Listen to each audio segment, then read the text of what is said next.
rise and say the pledge allegiance to the flag.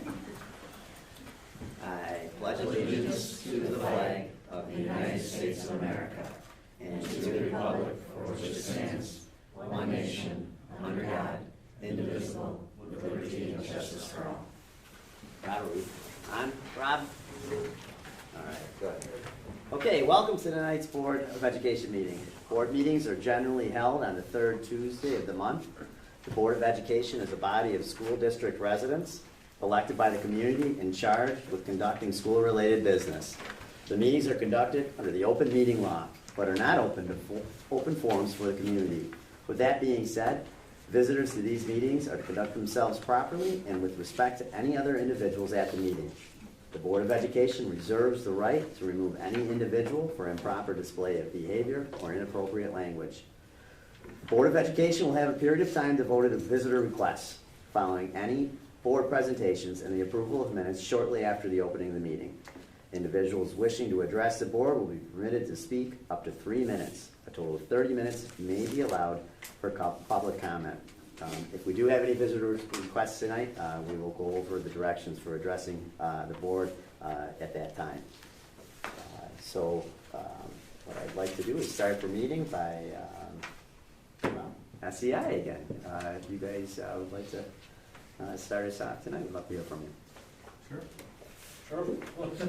Hey, right? We went for a walk. We are now over here at the middle school and high school area. Within the next 2 weeks, we will be replacing the floor on the stage. Your spiral staircase will go in. Your sprinkler system will be completed tomorrow. We're moving forward. We're ahead of schedule on the demo in the main office and the new front entry.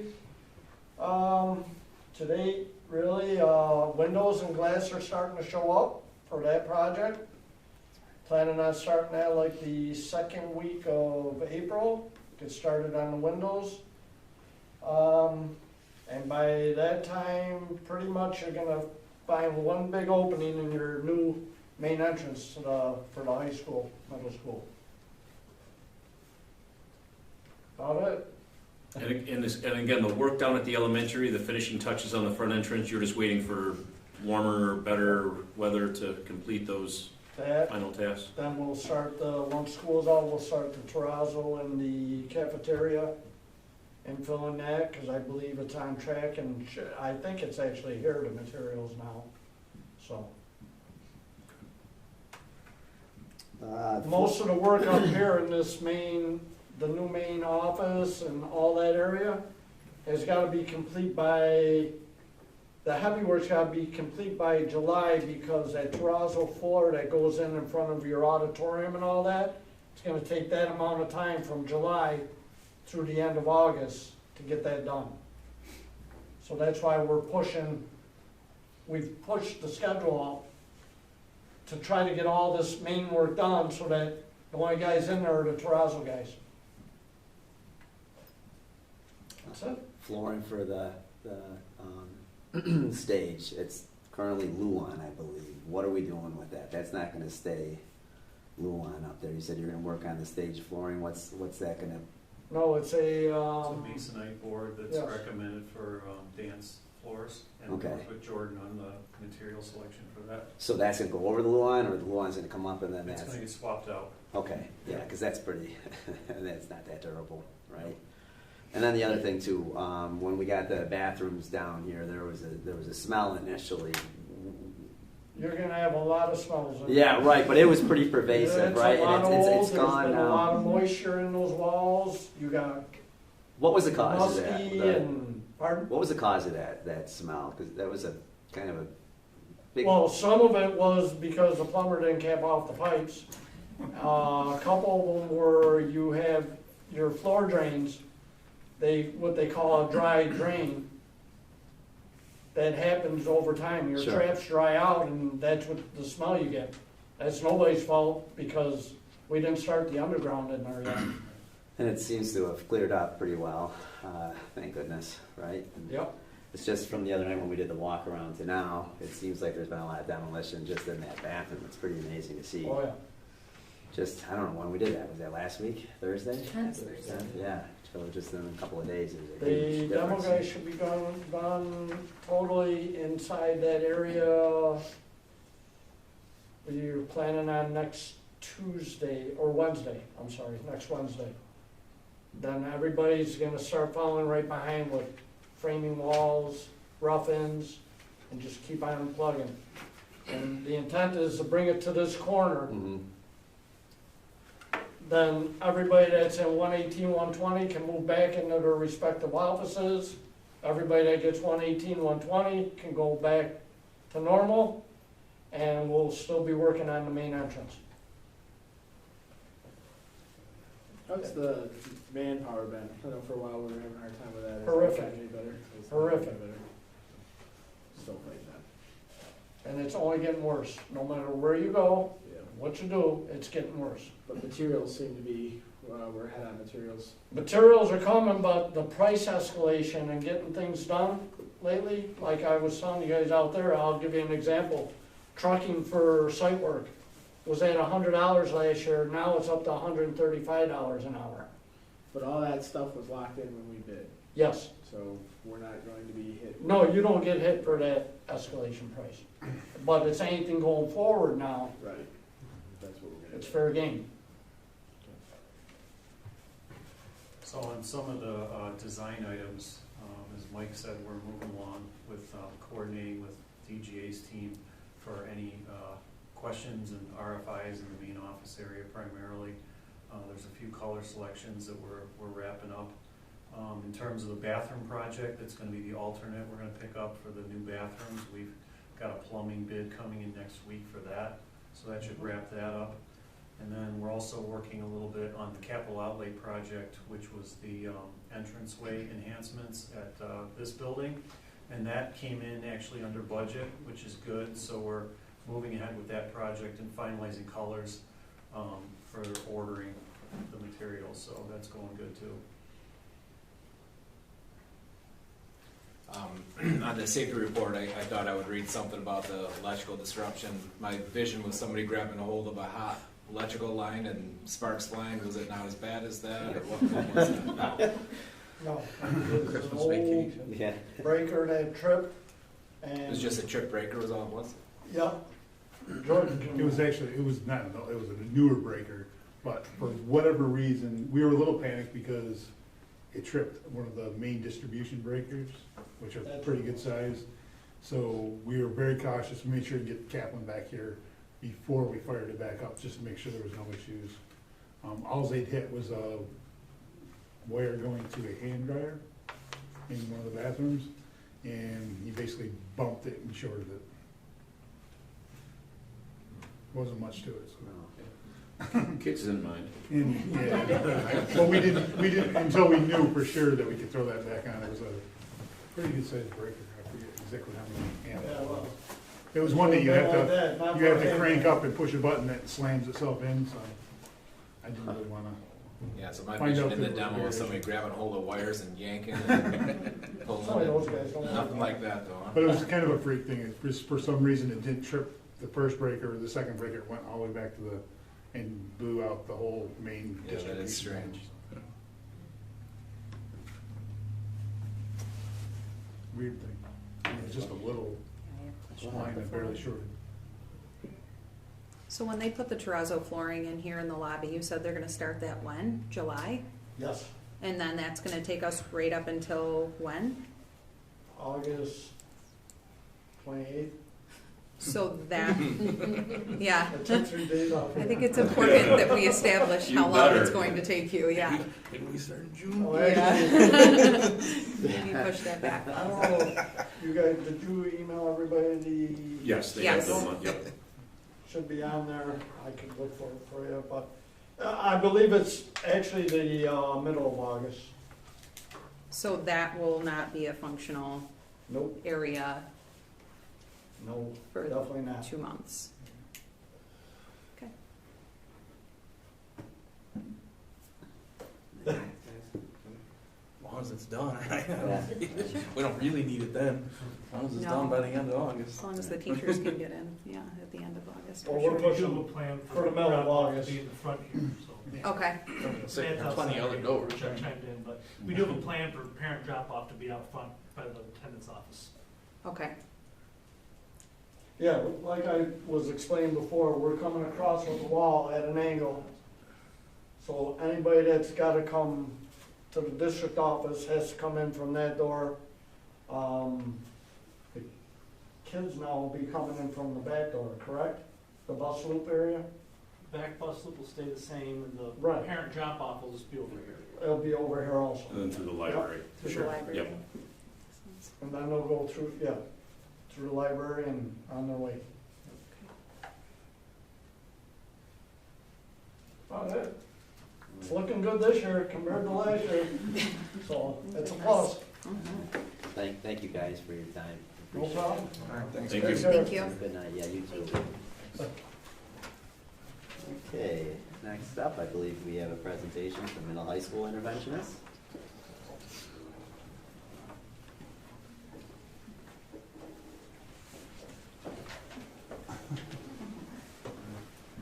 Well, hello, I am Carissa Santee, and I'm a reading interventionist. You all saw me this past year when you hired me, so thank you. Lisa Mullen, also reading interventionist, teaching assistant, work with not only reading interventionists, but also run the Resource Learning Center. Hi, Gretchen Nowak, reading, middle high. Been here for 17 years. Do you want to tell them a little bit about the history? I'll leave this out. Okay. So basically, we have some great numbers up here that we want you to see. And that is not a mistake where it says 2,000% increase, just in case you were looking at that saying, whoa. So to go back, Gretchen was our only reading interventionist back, well, 4 to 17 years, right up until 2019, 2020. And she would service as many kids, which As many as I could fit into this schedule. So usually probably between 20 and 30 or so. But, you know, being one person, that's all she could do. So she had asked Connie for a little bit of help, and that's when they kind of, you know, incorporated me into the program. And, you know, also I worked with her and Connie and did some training. So then I took on a little bit as well. So then our numbers for 2020, 2021, we could service a few more. And then we brought on Carissa, and of course our numbers, you know, we've been able to do that much more. So the biggest thing we want to say is overall, we've been able to increase services to all of the kids by 164%, being, you know, we can service that many more. The one-to-one services has grown exponentially, and that's because we had kids before that really, you know, showed some deficits that, you know, you just couldn't spend that time because you needed to get as much as you could in. So now with the three of us, we're able to really target the needs of those kids and spend more time on the one-on-ones, getting them brought up to either, you know, where they could be in a group setting or, you know, even up to grade level and exit out. So those were, if you want to look at the graph, it just kind of shows what Gretchen was able to do all on her own, 2019 to 2020. Oh, I don't know if we can do the slide. Touch it? You can do it. Am I allowed to? No. You can tap, go ahead, you can tap the screen. Okay. Not there. No, Okay. push it. It's kind of like play the game. No? Where do you gotta touch it? Yeah. Is it not working? What about the arrow on the side? It's not working. Here it is. It's because it wasn't on. There you go. There's the arrow.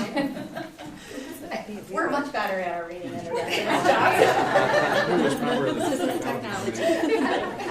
But as you can see, so Gretchen was able to do in 2019, 2020, that was when she was her soul island, kind of doing that. And then when they were able to bring me on, you know, I got a couple periods a day where I could also help out. And now, this current year, we have, you know, Krista full-time, Gretchen full-time, and myself, you know, like 0.5 half-time doing that. So, I mean, those are our numbers, and we've been able to make some great progress. Yeah, so a couple things to highlight. One thing to mention is that it's not that the need, we haven't seen a significant increase in the need from the history of what I'm hearing. It's just that we're able to get that next level. So in the beginning, Gretchen was able to get the kids that really had the largest need, adding Lisa on. And then now that I came in, I was able to take a lot of kids, some very serious needs and some more cusp kids that are behind in a couple things. They're showing up red and yellow in a couple screeners, but not on everything across the board. So a couple things to note that I think we're really proud of is this year, so far to date, we were able to dismiss 24 kids that are completely on grade level, which is huge. I also push into 6th grade 3 times a day, every day for 40 minutes. That's due to, we gave screeners to the 6th, 7th, 8th graders, and the 6th graders came out, 2/3 of them were below level on spelling, significantly below. So instead, when you have that big of a number, instead of intervening, you just have to go in tier 1. So pushed in tier 1, doing a spelling intervention program, seeing great success, hoping by the end of the year, coming into 7th, when I screen them again, that we're not going to see that again. So trying to take care of that. In a couple years, the goal is they're doing amazing things at the elementary. We shouldn't need that anymore, right? Because it's a lot of the foundational skills that you see in spelling, the decoding that transfers to spelling. So hopefully in a couple years, we won't need to do that at all. So if you turn your page, this beautiful chart, I just want to explain really quick what this means. So we have, the yellow is 6th grade, right? The light blue is 7th, the dark blue is 8th. These are the kids who have intervention. So we give a star screener in math over there and in reading, and on the screener I have their fall data points. That is their Lexile level, which is a nationally normed reading level. And then from their fall it goes to their winter level. So the last column you'll see plus or minus the increase in the Lexile level. So what's incredible about this, if you look at the bottom, 6th grade has an average growth of 92 Lexile level points, just from half the school year. 7th grade, 174, and 8th grade, 94. And what's neat about this is on the next page, I have a Lexile chart to show you. Actually, it's the page before. Yeah, mine's in it, sorry. Yeah. So it's in the packet, hopefully. So if you look at this, this is Lexile, you have beginning of the year, right, middle of the year, end of year. So if you look at beginning of the year, down the column, it goes by the grade levels. So for example, like 3rd grade, beginning of the year, 530 Lexile is the 50th percentile. And by middle of year, you're at 590, right? So that's like a 60 Lexile increase. When you go up some of the grades, you're at 20 Lexile increase from the beginning to middle of the year, 15 Lexile increase in 8th grade. Because the text complexity doesn't get much harder once you get to those higher levels, it's just you get much deeper into it and you're expected to do more with it. So if you average those together, it's about 30 levels going up. So if you go back to our chart, what I just wanted to say, I'm so proud of this team, amazing. Like Gretchen, a couple of hers, like 400 points. It's incredible. So when you look at this chart, you'll see this growth is well beyond some 2-3 grade levels in half a year. So I just wanted to brag for a minute because I'm proud of the team. I think that's amazing. There are a few drops. We addressed those. You'll see a couple, there's like 100 Lexile levels or something that dropped. We adjusted our groupings for those. We changed them from 20 minutes to 40, or we changed them from every 4 days to every other day, so they're being attended to. So, do you have any questions about Do each reading? one of these rows represent like randomly selected students? Yes. Is that what you're showing us there? These are our kids in intervention. Okay. But not all of them. It's all of them that we had in the fall and the winter, right? So the numbers don't add up because we had dismissal kids too. Okay. So, yeah. And there's a couple of kids that were in tears taking it. I mean, they're just, we didn't, you know what I mean? There's a couple that was just not the right day to test. So, but yeah, it's a sample. It's most of them. Okay. Yeah. Would you say it's hard to gauge issues coming out of kids being out of school because of COVID and stuff? Because obviously the increase of your staff didn't really have good data before compared to now, just because you weren't able to see so many kids. But Right. do we think we are seeing something that's related to that, or we really can't tell?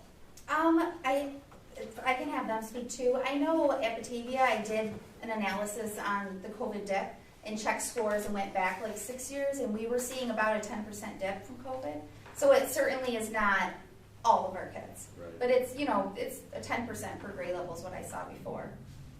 And you would say, we've talked about that, you know, there was the need, just, you only had one person. There was a need for more interventionists is what the need was. So there's always been more students that needed to be serviced. So it definitely is, I would say that's the bulk versus the COVID. Right. We also had, we've talked a lot about my kids coming over and the programming needs that have shifted. I will call that curriculum disabled at times because some of our kids that really needed explicit foundational skills weren't getting that in some of the programs that we were using. So when Connie and I spent time and really looked at those programs, a lot of schools are really ditching the Lucy Calkins and they've pulled away because they're realizing only a certain percentage of kids can really handle and learn in that style, and they're creating these huge gaps with our kids that it's not their fault, it's not our teacher's fault, it's the way the program is working, and it just failed our kids. So I know poor Gretchen kind of saw a lot of that as well. So that's something we own and we move forward from, but is definitely part of this conversation. So are we able to use part of that program for this, helping these Something kids? very similar, yeah. So the program I brought on is everything, like I'm down there talking to the teachers sometimes, and the thing they're teaching, like this FLS rule, like that, F and L and S are doubled after a single vowel, and it's the same thing I'm doing. So it's the same language, it's a little bit different program, it goes at a faster pace, and it's meant for older children. Yep. So it's not spoken in a language that doesn't sound mature enough for them, yeah. This is great. It's showing the growth, the achievement is excellent. Is there, not familiar if you already said this, excuse me if I missed it, but per grade level, what Lexile level should they be at? Yes. So it depends if you're talking beginning, middle, end of the year. These are the norms. So and it depends what your goal is. Do you want 50th percentile, 75th? So if you look down, like, say right now is winter, right? So middle of year, winter. If you go down the column, it goes by grade level. So reading Lexile level for a 7th grader, 50th percentile right now would be about 1,080, right? Okay. So then if you just went for every grade level, even if you just went right down that winter column and checked at 50th percentile, then those would be the Lexiles. If you wanted to bump it up and see what 75th percentile would be, then that's the column of numbers right to the right. So they should be, all right, so 7th grade, 50, it should be around 1080. Mm-hmm. Okay. Gotcha. So help me out a little bit. You're providing intervention services based on a STAR screener, right? That's one of the screeners. Okay, so yes. what are the other metrics that Yes. you're using to So determine? we went for all the 8th grade, we gave a spelling inventory, which isn't just spelling, it shows what word knowledge they have. So syllable junction, whatever. All of that, right, all of that. We gave spelling inventories, the entire thing, and a screener using Dibble, so we got their reading fluency. Because then if you have STAR really speaks to their reading comprehension, and then you have reading fluency, which would speak to decoding and their fluence and their rate and things like that. And then you have the spelling that would speak to the phonics and the foundational skills. And then when we look at all 3 of those, we'll pick up a short-term intervention for one, or if someone's below in all 3, we'll put them in a more intensive intervention. And Lisa and I, 10 years ago, were trained in fusion, and we learned, when our training, we learned the grade assessment. It's another assessment. It's another assessment. It's a reading diagnostic that I found to be really reliable. So if they score low on the STAR, okay, let's double check. Let's dig a little bit deeper and see, were they just slacking that day, or is there really something else? Yeah, we really dig in and make a goal-centered group. We really make sure that it's a need that the kids need. And to speak for my end, the grade, that fusion reading program we did do, it was 10 or 12 years ago. It's been quite a while. And that was another great program, and we found, success with that. But that was geared toward the older kids, which is who I tend to work with, more high school students. And that's where we found that the grade assessment is really helpful because, instead of doing just the other screeners. So we're kind of doing all of that, collaborating on all of those different assessments and screeners and looking at it to see what's the best option pretty soon. So then how does that fit in the schedule a day? So you're pushing in the 6th grade, right? 3 times a day. Three Yeah. times a day, Yeah. and I imagine they're ELA class. Right. Right, and Yes. then, how do you guys work that through though, those intervention, like those slots within their schedule? Like, is it small group intervention? Like, how do you do? I can't imagine it in a high school level. I can see it in an It depends on elementary. their need Yeah, and where they can fit it in within the schedule. We So generally, we like to use, they have Yeah. office hours Yeah. that we Yeah. pull from when they're available. The only thing we don't like to do is take all their office hours. If they're in math and reading, then we try to look into study halls, especially if they have multiple study halls. Pushing in, and then we decide from there. I mean, sometimes you're able to get them in perfect skill center group because their study halls align, and sometimes we have to, manage things. We just met, we switched a couple, one was growing in a group, the others weren't. It takes a lot of brainstorming to make well, it and how happen. often do you guys meet to determine these groupings? Because it seems like it'd have to be pretty regularly to get the movement At that least you're getting. a semester, yeah. At least whenever we see, we talk whenever we see growth. We're talking like, Gretchen will say, this one's, made it up to this point. I want to move them to the next level. These two aren't, and then we just keep. It's a fluid thing, and they just keep coming in and out and switching as we need. Make sure the kids get what they need. And we've been able to do that, fluctuate with the schedule, so she pushes in, she's locked into those 3 periods Sure. a day for I actually for stopped ELA. pushing in the third one because I had so many kids that still needed groups they couldn't get fit in. So because Kristen Crawford sees me in there twice a day teaching it, she was able to take that on too. So we're flexing as much as we can. So you have that. I do it half-time, so I've got 4 periods a day, but we do it every other day, so that, that gives me affords me 8 periods to Right. work with students, and then Gretchen, it's Full full-time. time, yeah. So- And then kids with a little bit less of a need will pull in their 20-minute lunch study hall every single day. So, yeah, lots of options for them. It's a lot of work. Yeah.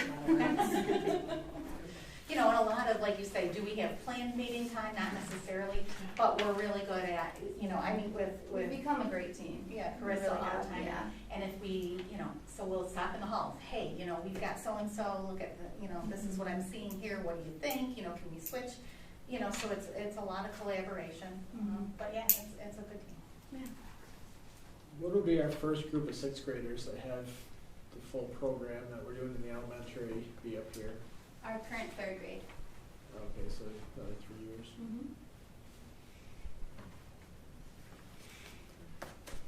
Do you have any questions for us before math? I think with that said, it'll be interesting to see the data. I know that's one of the things that we said at the So you beginning guys of the save school this year is before we, can, yeah, Absolutely. we're gonna save it. There's just been so many resources and just evidence and measurable growth that's been lost during the COVID years. So this is great to see, and it will be great to see. I'm very excited to see 3 years from now. Waiting for a long time. Really waiting for this. So Ben, thank you for all your hard work and working with the kids that you are now. Obviously, we all know that they're behind and help everything you can to get them up. And I just want to thank all of you for bringing on extra help and seeing that, because I greatly appreciate it, and so do our students. Thank you. All right. Thank you. thank We you. only have one slide. Sorry, we don't have a whole bunch of slides. We have this. So I'm Heather Gemion. I know you really like my last name. I'm not gonna even try I it. remember from the book. Go with Heather. So I'm the new hire. Thank you again. I'm Pat Trender. I've been here 21 years, and I started out as an AIS person, and I'm now the 8th grade math teacher doing this intervention part-time. So between the two of us, so really we didn't have years past data and numbers to share because there really was no math intervention team. So this year, thankfully, I had Pat, who has been doing math AIS, and so On and off. yeah, on and off for years. And really last year there was no services, so this year to even get kids in AIS and fitting it into their schedule and trying to get office hours to work and then working with the reading teachers, it's a juggle, and you're trying to move kids around, and some of our kids, I might start with them and I'll say like, Pat, can you work with I have a student, can you work with them? He really needs one-on-one, and I'll take the 2 that you're working with. So there's a lot of movement in the puzzle pieces that we do have. It's nice that we are getting kids that they are reaching their level. So just in 6th grade, we had 6 out alone, 7th grade, 3 out, 8th grade, 4.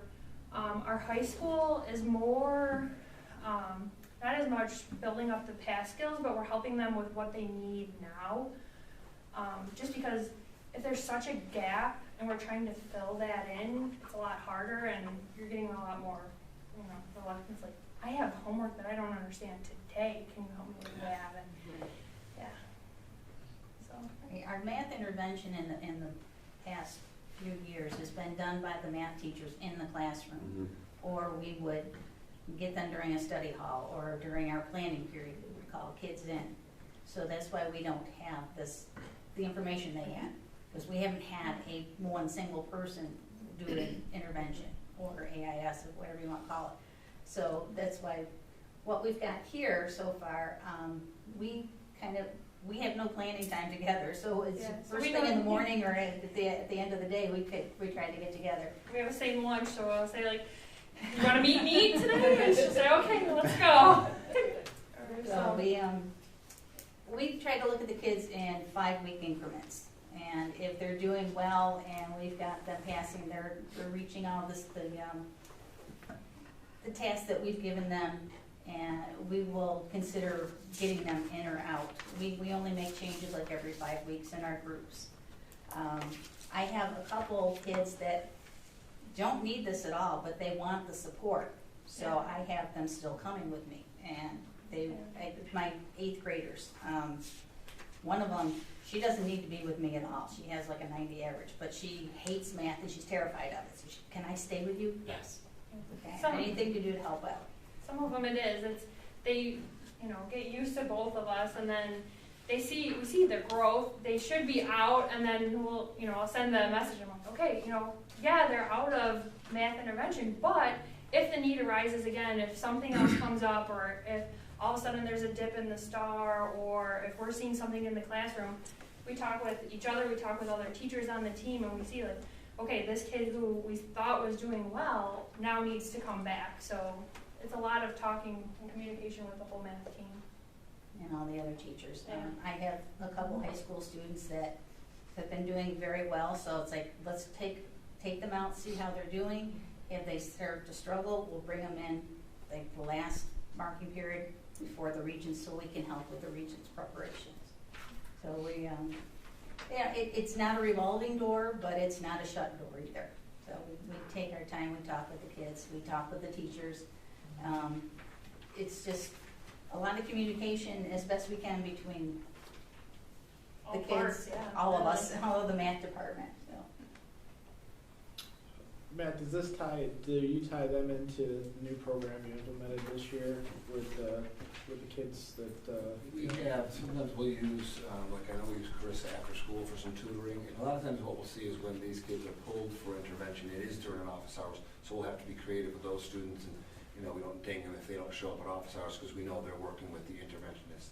So it doesn't tie together directly, but we're already talking about next year's schedule, and you've heard it here tonight already, the need for the common planning, not just within math and within reading, but to have the whole teams together so they can talk about which kids need it. Because believe it or not, a lot of the kids will overlap. They'll need both the math and the reading.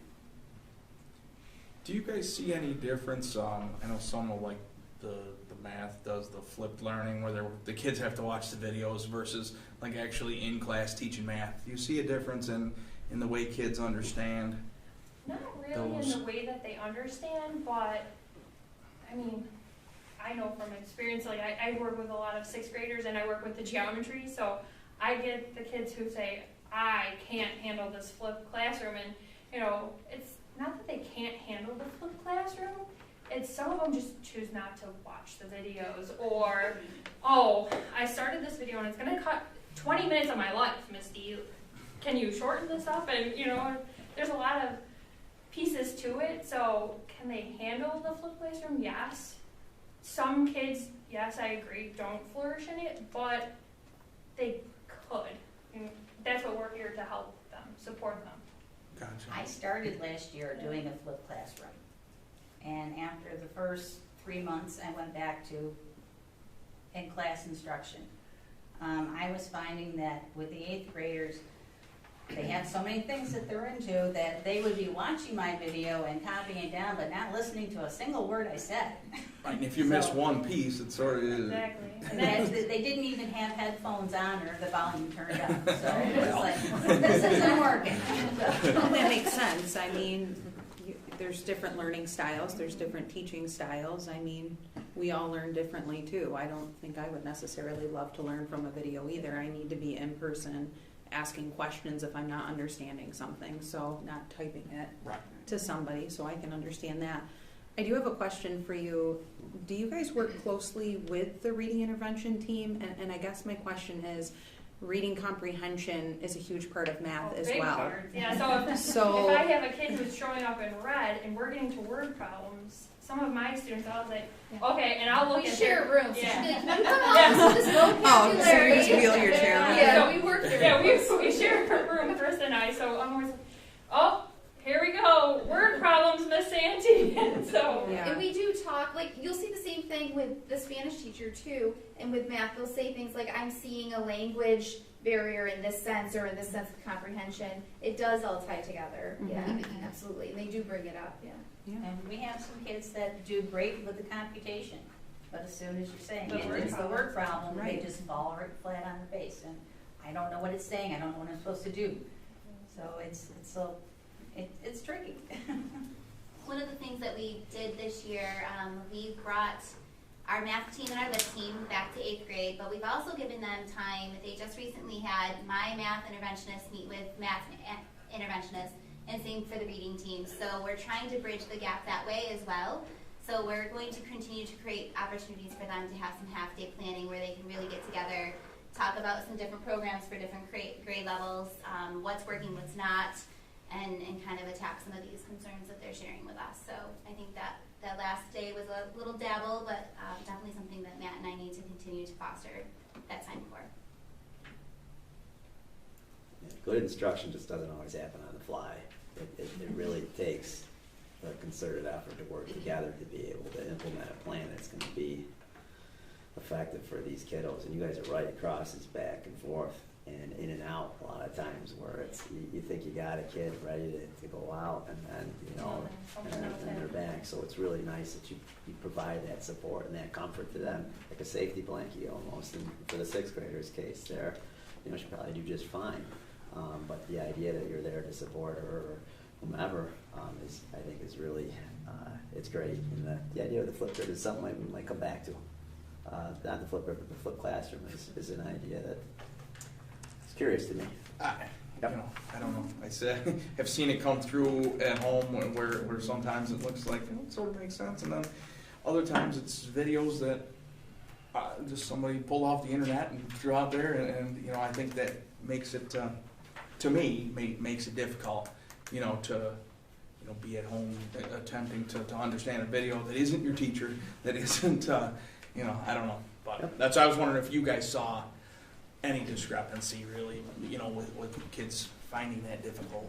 Or I think being a former math teacher, there's a healthy balance there, because the bottom line is, as you had mentioned, the kids leave here and have other things to do. Oh, absolutely. So whether you're giving them instruction in class and then saying, go home and practice, which they're not going to do because they're busy, now do you try to work with them in class on the skill and then tell them to go home and try to follow me and see if you understand this, which they're not going to do. So I think I don't want to say you lose either way, but at the same time, it goes back to sometimes kids need the teacher over top of them working on those problems rather than just giving them the content of it, whereas the other kids need the content right there, So, I think it's difficult to manage that. Well, I can see it being very successful if it's a pre-teaching tool, and then, you have small And then- groups that you're pulling out. Exactly. And like, I can see that being very successful, but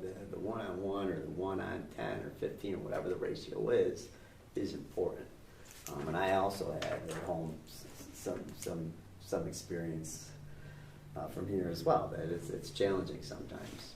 It's challenging, so it's nothing on you, anybody here in this room, but it is a curious idea that we're seeing. So, not to negate your presentation, because this is really great. Thank you so much, ladies and ladies. Thank Thank you. Thank you. Have a great night. Yeah, you too. Thanks, great. Thank you. Okay, on to minutes. Be it resolved that the minutes of the February 15th, 2022 meeting be approved. Second. Motion. Second? Any discussion? All in favor? Aye. Opposed? Motion passes. Carla, did we get anything for visitors? Oh, okay. So we'll move on to the approval of warrants. Be it resolved that after an audit of the bills, payment of the warrants, and internal claims, audit reports be approved. Can I get a motion? Second. Any discussion? All in favor? Aye. Opposed? Okay, motion passes. 15.2, treasurer's reports. Be it resolved that the treasurer's reports for November 2021, December 2021, and January 2022 be approved as presented. Need a motion? So moved. Need a second? Second. Second. Any discussion? All in favor? Aye. Opposed? Motion passes. All right, John, first reading policy 7130 here. So one policy for the board in this cycle, it is policy 7130. I included a letter from the high school administration. Currently, right now, the majority of policies out there for school districts keep the compulsory age of students to attend school through the school year that they turn 16. Unfortunately, school districts face the situation where kids decide that they just want to drop out. And really it takes away our leverage as administrators, as teachers, to keep these kids in here. What the high school administration, which I fully support, would like to do, and which is completely legal under education law, is the board does have the right to make the age 17, with the idea that if there is a given circumstance where it behooves a kid to, drop out beforehand, whether they're going into the workforce or, the armed forces, anything like that, we're able to do that. What we're trying to do is just kind of reword it where we already have the support of the board and our district to keep the kids here till they're 17, rather than trying to react and scramble and try to get them to stay until they're 17 with board approval. So there's a quick letter there from the high school administration. I've added the clip that we wanted to include in there. And again, what that does is just help supports the district in getting kids to graduate, to keep them here, because by the time, usually they turn 16, I want to say possibly during their junior year, you only have one more year to go. We hate losing these kids at the last minute. We want to get these kids a high school diploma. It'll help them in the long run. And by basically telling them that they have to remain through the age of 17, we can get, if we save just one kid, we can save one kid. So the policy is there to have the board approve that we keep kids here through the age of 17. As I mentioned, how many kids does this affect? Maybe one or two a year. Matt can speak more to that, but really it just gives us the idea that we want to get these kids, with a high school diploma, and keep them here and not just have them, drop out without any, sense of support. And, I fully approve of this. A couple times already since we've been here, we've had these discussions, and Just a little more leverage, and like John said, if you can get them closer to graduation, they see the light at the end of the tunnel. right. So there's a little clip, like I said, the board has every right to do this. We just want to give you the thumbs up and say, do it, with the idea that, yes, if there's, given circumstances, given situations where, we don't have to keep them here, or it's not appropriate to keep them here, we have that ability. But it's easier for us to have this policy through 17 than, again, be reactive, because our only policy is through the age of 16. So you mentioned one other district in your update to us that does this in the area. Is it that much the minority of districts that are going this direction? Is this something? With the 4 other districts, I spoke personally to the 2 of the leaders, one from Pembroke, one from Batavia, and I was looking for some reason not to do this, and they all said overwhelming positive things about it, and there were no negatives, was my question. Any reason not to do this? And they said none. It gives you a little more leverage on the kids. You can lean on the pins or the probation as needed. And sometimes that's enough to convince the parents to work with you and get their kid to school. So yeah, John just mentioned one other district, but are you saying there's 4 others? Yeah, I mentioned the one, and actually the clip that I took right from their policy manual, and then just double checked with our. So I think Pembroke had 100% graduation rate a couple of years ago. Is that? We wonder if these kind of things relate. Virgin, I know, had 100. I don't know if Pembroke was quite at 100, but these are all the tools at our disposal. We'll use them as needed to get our graduation rate to 100. That's the goal, at least. It's got to be easier to allow a kid to go than it would be to try to force one to stay. Correct, and that's the exact purpose of the policy that we have in front of you. Gotcha. It is the first reading, but yeah, it's just really kind of tweaking it to support the high school administration and our need to keep kids in school. Why wouldn't we want to have kids in here? I was going to say, I don't need to read it again. I'm good with it. I don't see how we added a. Does anyone? Yeah, what do you think? Like, why wouldn't we want kids to be here until 7? Can you think of a counter argument to that at all? Other than why wasn't it written that way to begin with? Yeah, I guess I don't understand why this wouldn't have been. I'm sure back in the day, a lot of kids made it to 16 and they worked. went to work, and Right. so it's probably one of those policies that's just so outdated that. I'm sorry, I should have looked this up. What's the task program? The The superintendent. task is the old GED. GED. Right. That's what They it renamed is. the acronym. That's It's the so same there you concept, go, but right? it's Like, GED. yeah. It's not good enough to do it anymore. And again, this still gives us the capability that if there's a situation where it makes sense, that a child is Maybe going to come to lead. their limit. Correct, Yeah, exactly. sure.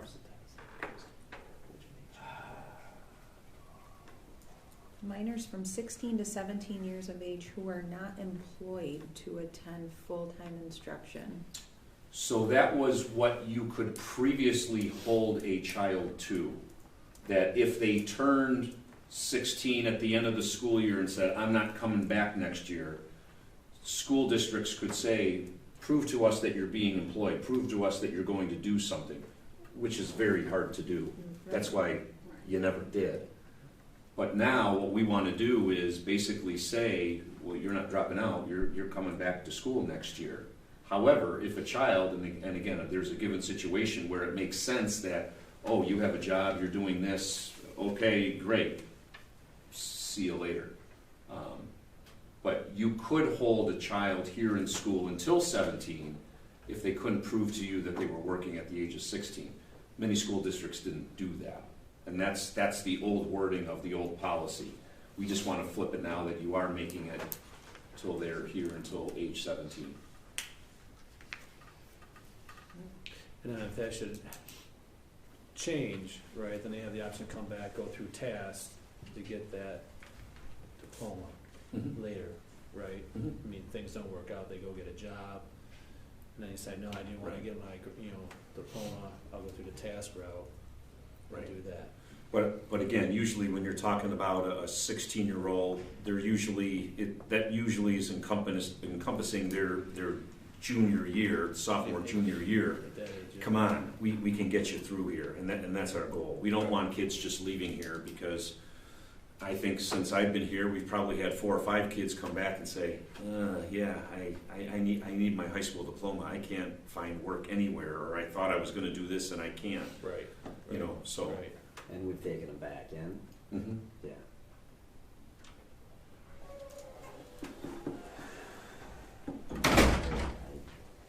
You would feel comfortable? Bring it back next month. You want to bring it back? But I mean, usually you get a first read, right? Yeah, you want to do You it? wanna go look at it again. Yeah, you want to vote on it next month? Sure. Yeah. Okay, all right. So we can move that to next month. All right, Christine, reports. Okay. Oh, boy. We have a budget update for you tonight. Tonight, I just want to go over, kind of give you an overview, restate our priorities. Some of this stuff's been presented before, might be redundant, but there are some updates that are important. We're going to review our expenditure assumptions and expenditure totals by type, where we're at bottom line now as of 3/15. Give you an overview of revenue and some changes that came about regarding our revenue through state aid. Take a look at our tax cap. Talk about scheduling a budget workshop. That was something we did last year that was very helpful, and I think for new board members especially, I think it's a good process to go through. Next steps, and then talk about next steps in the budget process and dive a little deeper into the maintenance position and the rationale behind it. Because I know there's been some questions on it, so I'd just like to talk through where our heads are on that. Again, some of the stuff we presented before are priorities from an instructional standpoint, supporting our literacy and math initiatives, providing students with multi-tiered systems of support, academic, behavioral, and SEL is in full mode right now at the high school and middle school and elementary school. We continue our partnerships to support social emotional learning and well-being through JACASA, Genesee County Mental Health, Rachel's Challenge, and the employment of our new social worker. Fiscally, maintaining appropriate staffing levels, maintain or expand educational programs and extracurricular activities, continue transportation vehicle replacement plan that ensures highest level of safety for our students, ensuring fiscal stability that supports our short and long-term district initiatives, supporting a long-range facilities plan that has minimal impact on the taxpayers, and creation of a facilities committee. We've got that rolling. We've had 2 meetings so far, and they've been very, very informative and well received, I think, by the members. Yes.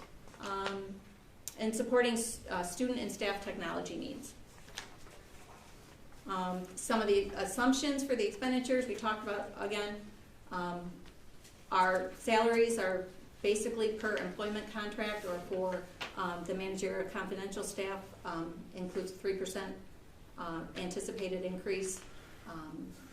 Staffing needs that we've identified is the addition of the special ed teacher at the elementary school, the addition of a maintenance and buildings and grounds position, and the secretary and the basically to be housed in the guidance office. You saw that set up tonight. That has come about as a creation of the segregated counseling suite and the identification of other administrative support needs in guidance, operations, athletic director, technology, transportation, better support those. I did do a survey of other districts in the area very briefly this afternoon. I said, hey guys, how many of you have a guidance secretary? And 16 of them came back with yes. 2 of those had a shared position. It was a guidance half-time and half-time curriculum and instruction support. And Christine, that's in this region, that's like Bergen. How many Yeah, it's districts? ours, 16 GB, BOCES. How many? 22. 22. So 16, and they responded pretty quickly. The other 6 probably would have responded, but I caught them at the end of their day. So Same, back to benefits and health insurance, I settled, I think, on 12.5% is the increase you'll see in the budget. TRS rate ended up being 10.38, so it's in that range. Our ERS rate is 11.6, which is down from the prior year. We want to make sure that we can bring back some professional development staff that has waned over the years due to COVID.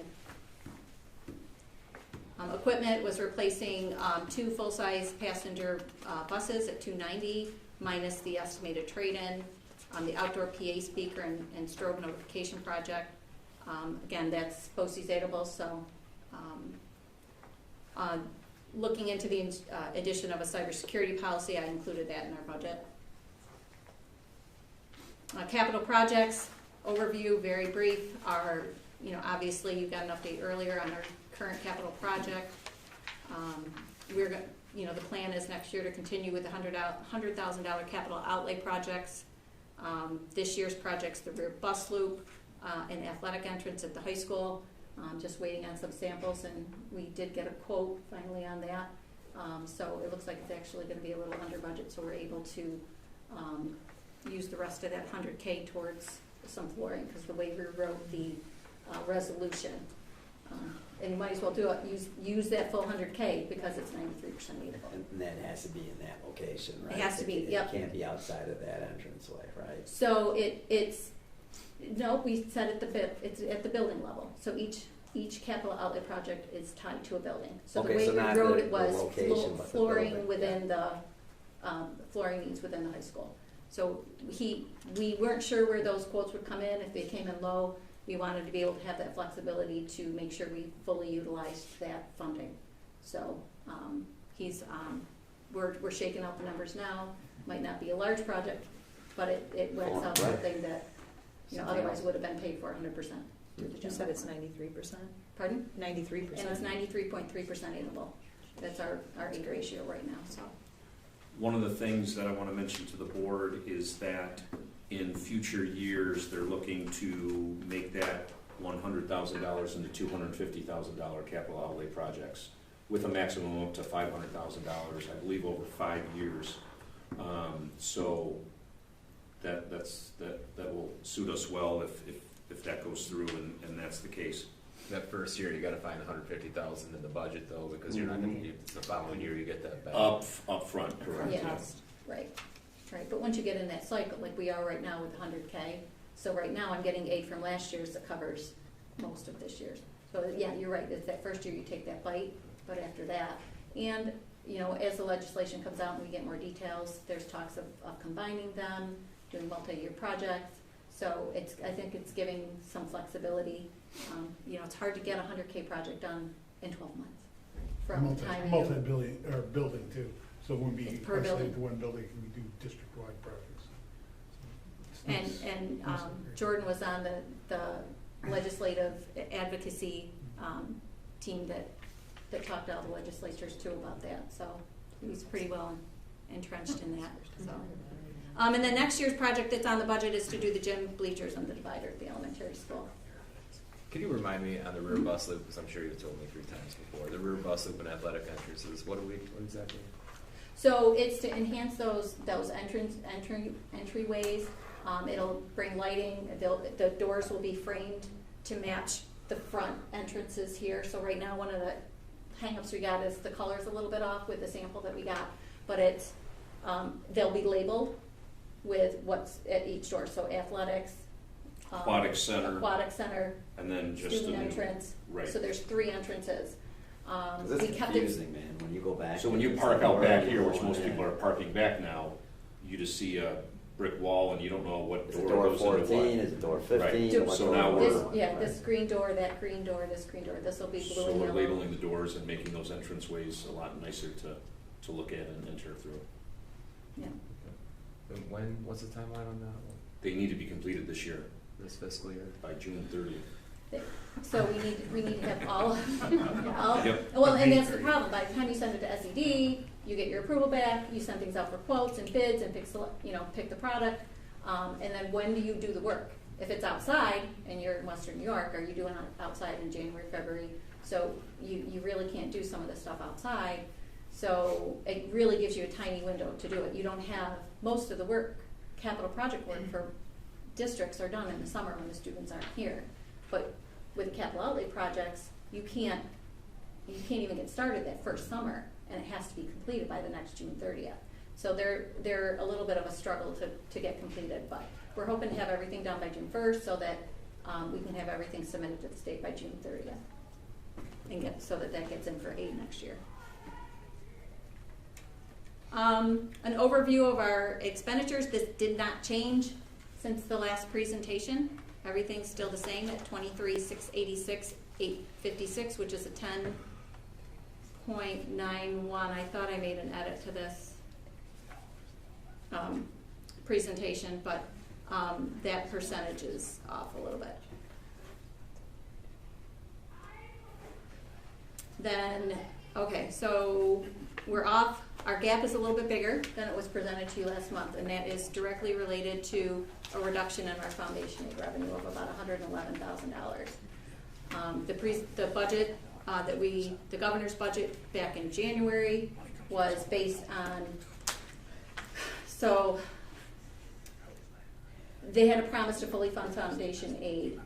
Last year we got half. We're going to get the other half this year. There's so many factors, and I'll go into some of the detail, and you'll see what it is. But there's 70 factors that go into how your foundation aid is calculated. Everything that shakes out in February, there was what they call as of the February database. Our foundation aid came in $111,000 less, and it's similar for many districts in our region. I have that data. I don't know, Dan, you're probably going to hear it from some of the other business administrators. But a lot of our districts are hit with the same way. And again, I'll dive into what the details behind that are. So what that does from the revenue side, our revenue is going to be $23,525,229 with a 10.16% increase from the prior year. And again, one of the biggest jumps in our foundation or in our state aid is relative to the capital project aid coming in, building aid. And again, you'll see that the $308,000 increase in pilot that's coming in from this plug power. You don't have any updated property tax? I will, and I plan to give you guys that at the budget workshop. I have an update of what it would look like if we go at 0, 1. No, because the property value is going up. How much more will you be getting for property taxes this year? I asked Lee was going to look into it and call the town and find out when those numbers will be available to us. The numbers that I use for my projections of the rates that I'll show at that workshop right now are set at last year's numbers, but you're absolutely right. If we get that information before that meeting, I can update that and share it at that time. I think she said she thought maybe April, May, but I don't know. That may be available early. Again, revenue from a state aid perspective, we won't have the governor's budget the legislative budget until April 1st. And then I also want to talk a little bit about the tax levy considerations. Again, we'll be having the workshop and we'll dive into that a little bit more at that time too. Foundation aid was in January was at $9.6 million. We're now at $9.5. Basically, the February database updates information from the aid runs produced for the executive budget in January. Typically, unlike the executive budget runs, the February database is based on current law, the April 2021 enacted budget last spring. So it includes the foundation aid phase-in. So last year they were going to make us whole 50% last year, 50% this year.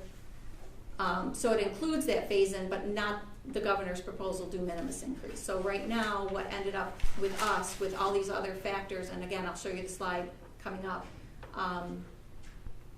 some of the key changes could include inflation data, school district data from SAMS, updated enrollment counts from CSRS. This is all data that impacts our aid. So we were scheduled to get the 50% full at phase-in at 344, and we're only going to get 280. And I did call state aid planning to confirm what do they think, do they have a finger on the pulse, and do they know is gonna happen with it, and they said go with the lower number. Really? Yeah. So, foundation aid, it's based on a calculation that is recalculated on a regular basis. It's been in place since 2012 and hasn't been updated. This formula hasn't been updated since then. It's a moving target. There's 70 plus data points that affect the calculation of it. Again, I'll show you the formula. You know, a lot of things you need to look into in it. You know, is our data accurate? Are my projections accurate? Are there long-term trends in my district and enrollment and ELL that could be impacting these numbers? Are there sudden changes in the district for reassessment? A lottery winner in the district can throw wealth ratios off and income ratios off and make it so that we would get less foundation aid. So nobody play the lottery. And if you win, you better change your address before you disclose them. Other factors outside of our control, like CPI and changes to statewide average, and they're utilizing poverty counts from the 2000 census. It's pretty outdated. There's talks to if they reformulate it using free reduced lunch percentages, because ours is more than that, the census data. And I think all districts. This isn't just us. This is impacting other districts. This is the formula. Easy to understand. Right? Who can keep this straight, right? So some of the things that we have control over are in green there, you know, what we submit as far as our statistics for our enrollment, enrollment counts, demographic counts.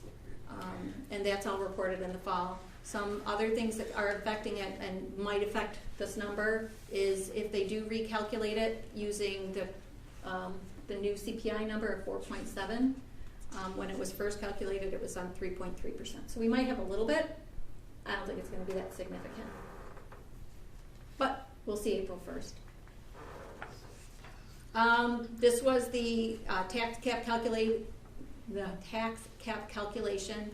I did not, nothing has changed on it since last month. It's calculating us that our maximum allowable levy increase would be 1.97%, which would net us 106,828. I gave a couple of options, 0%, 1%, 1.5% would do for us. And I did want to point out that the average levy increase for our district over the last 10 years has been 0.96%. I did show a little forward looking, and again, we can go over this at the budget workshop in more detail. I can pull this Excel spreadsheet up and show you live how different changes to, say, a pilot, or if we go with a $250,000 versus a $100,000 capital outlay project, how that impacts this calculation. But right now, all things being equal, next year I look at a negative 2.73. So it puts us in a challenging position, because you have to go to 0% is a supermajority, and you have to have over 60% approved.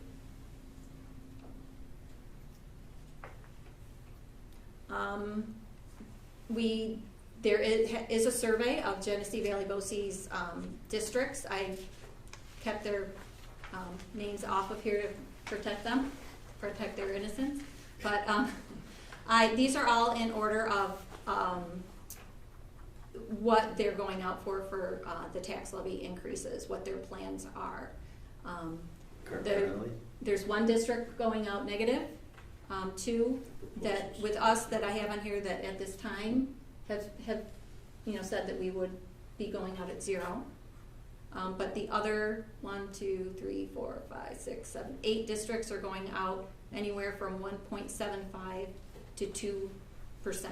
The average increase, of course, it averages in the negative and the 2 zeros. The average levy increase is 1.31%. That's good comparative data here. Thank you. Budget workshop. Again, I think we can modify, adjust any agenda that you want to, anything you want to accomplish. I don't know, those that were there last year know that it's fluid, and we can take it in whatever direction you guys need. need me to take it in, but I thought we'd talk about, you know, the tax levy, look at live data on the tax cap calculator, take a look at the impact on the tax rate and bills, and hopefully we have, you know, more current assessment data. Look at things historically, and also do maybe some forecasting. Look at our fund balance and reserves, and how do we talk about planning for our next, you know, capital project, and making sure that we have, you know, money in the capital reserve for that. I threw out some dates that I know that John and I are both available at this point in time, unless John doesn't have something on his calendar. No, I just noticed the 12th and the 4th, that's our Spring break. So that, yeah, that might not work. So the 5th or the 6th. You're not Yeah. available? I didn't know if anybody, Spring break, John? To come I'm in out of here. and do budget workshop. You need to put that on the calendar. I don't know if right now, if you could take a look at your calendars, if you're available on the 5th or the 6th. They both work for me. You're saying preferably the 6th. Is this a one day, 2 day? We could do. I think last year we did a 1 day, It was a and I one. think it was, you know, like an hour and a half, 2 hours, and I think Evening hours? after that, if we decided we needed another one, we did, and I don't think we did. I think everybody was comfortable with the information that Yeah, we we shared. can decide if we want to meet again. The April 19th is when we have to approve the budget. To be able to meet the deadlines that we have to meet between April and May. So April 19th is the approval date, that would be the next board meeting. So anytime before that, you know, we can, you know, if we feel that one isn't sufficient, we can do 2, but I think 1 will be. Are we talking then the 6th? And is there a time of day that works? When's our library board meeting? Is it 6th? No, it's the following week. All right, so it doesn't matter. So And break? Yeah. So the 6th?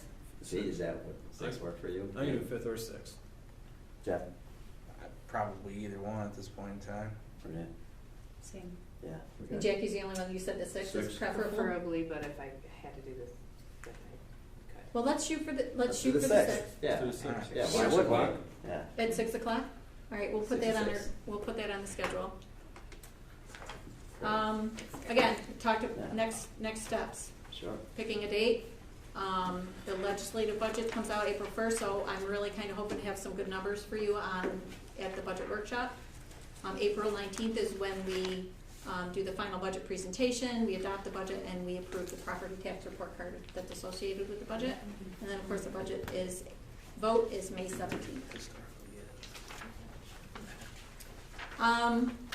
Okay. Any questions on budget before I dive into our maintenance grounds position? So, Jordan's here tonight to help too, to talk to some of these concerns. We've since, and John will say it, and he's been here longer than I have, and since I've been here, we've noticed that there's a need, at least from our maintenance and ground staff. We need extra support. I see the tickets that come through. I see things that people say, this isn't done, that isn't done. And I know these guys are working. I know they're working hard. So one of the things we decided is, okay, so why isn't it working? You know, let's look at the justification behind the numbers. Where's the numbers to support it? So currently we have 2 ground staff and 1 maintenance person. And I'm really focusing on the ground side because that's the statistics I was able to find, like APPA standards for, which is the Association of Physical Plant Administrators. That was where I could find that. So I'm really focusing on the ground stuff because honestly, that's where most of the complaints that I would see coming in are. And again, no reflection on the staff. It's just there's just not enough hours in the day, and not enough men on the job. Total acreage for our district is 70. We have 2 grounds personnel maintaining that. That means our average grounds acreage per grounds personnel is 35 acres. That in that scenario, that department would be able to maintain an APPA standard of level like 4.5, so a little over midway through the level 4, which is a moderate to low level. And I've got some descriptive information afterwards to describe what does a level for moderate low look like. The proposed staffing would be adding another grounds person. We want to call it technically a maintenance person, and the reason being is that it gives us a little more flexibility. They can do some maintenance work, but it also has flexibility in the job description with civil service for us to be able to give them responsibilities in grounds. But the predominant work that they would be doing is grounds. And there, it gives us flexibility too on the rainy day when they need to be inside, and there isn't mowing to be done, or there isn't extra plowing to happen. We have something for them. So our total acreage, again, if you do the math again, it comes up to 23.33, which puts us still in the moderate low level. So right now we're at the minimum level, and this puts us at moderate low. Our current maintenance staff, we have one maintenance staff. Statistically, we have 260,000 square feet with one maintenance staff to maintain that. The additional one FTE is a maintenance position. Again, I mentioned this gives us flexibility. Primary responsibilities would be shifting depending upon the need. Like in the grounds, extra work with plowing in the fall, spring, summer, and fall. Grounds, maintaining our baseball fields, football fields, all of the outside areas. And again, maintenance, this person would also serve as a backup to existing maintenance staff, to our existing maintenance staff personnel. And they'll be able to do more preventive maintenance, and we'd be able to increase our service levels from where they are right now. The other concern that we have is we do not have substitutes. If somebody calls in, we are short.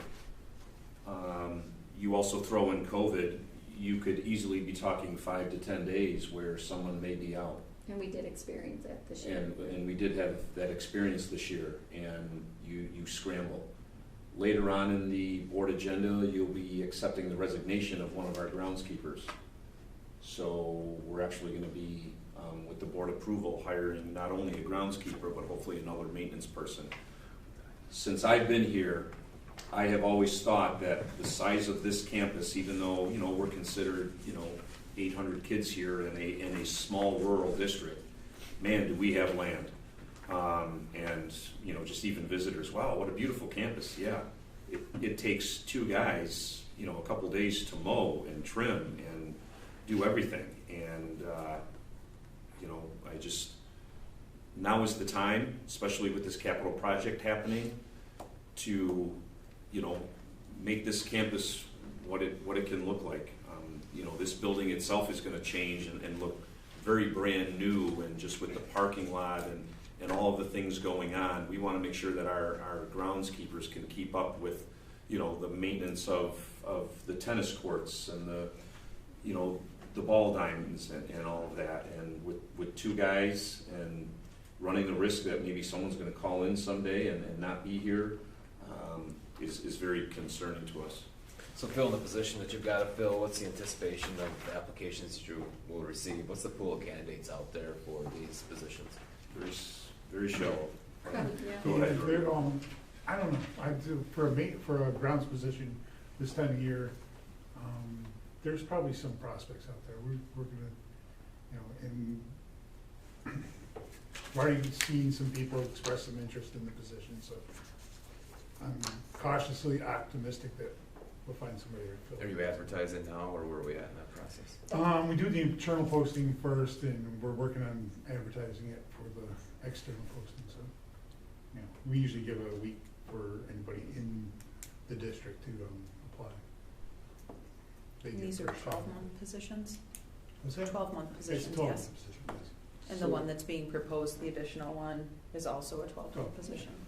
The APPA, that's the formulary for based on the square footage and So they have different acreage. criteria.